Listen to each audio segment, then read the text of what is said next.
My name's David and I work for Earley Spreading, and I run the truck here with a CDI system on it.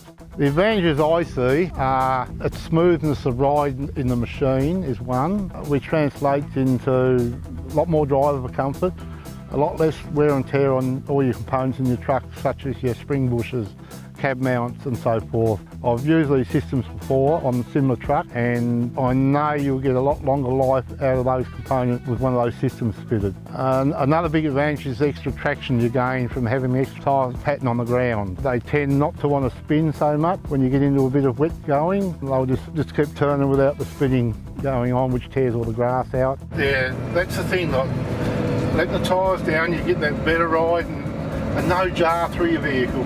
Less chance of getting bogged. Still can get bogged, but a lot less chance.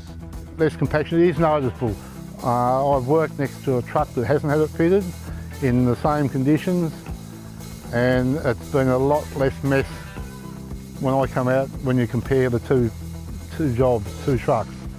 It's just not pressing in the ground as much and turning it into mud. Farmers are always happy to see that, so that is a benefit. I know we've run them for 2 years before and not had to replace bearings, so we don't seem to have a problem with that. As far as my experience, it's a pretty trouble-free system. There's been nothing gone wrong with any component of it, and it's easy to use. It's all press buttons on the panel. I have 3 presets in this. I can go to either of those 3, and with my up and down buttons, I can go up or down 10 pounds off the presets. You've got control over front or rear. It's not all one system. You can control front and rear separately. As I said, it's just a touch of a button, very easy.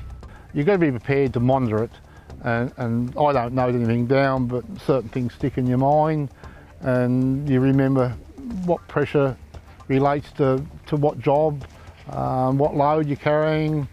Like, you notice how much extra strain is on your rear tyres when you're towing a trailer, for example.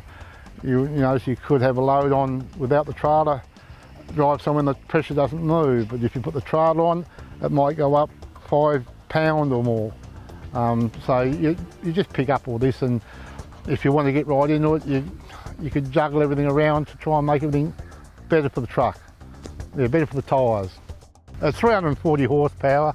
They run a 12-speed automatic box. They're the best four-wheel drive truck to use. They're comfortable. Again, the CDI helps making them comfortable in our job. As you imagine, a rough paddock is rough no matter what you've got, but the CDI evens it out quite a bit. There's a very noticeable difference in the comfort with having CDI or not having CDI. I'd kick up and down carrying like a child if I couldn't have it. That's how good I think it is. Yep, and that's honest. It's wonderful. For the truck over a 4 or 5 year lifespan, I think you'd pay for it in just less repairs to your spring bushes and so on. But I don't think that's a factor, because you can take it off the truck it's on and put it on the next one. So you can just keep it with you. So it's basically a once only cost, and providing it's looked after and serviced like it should be, well, you could have it for who knows how long.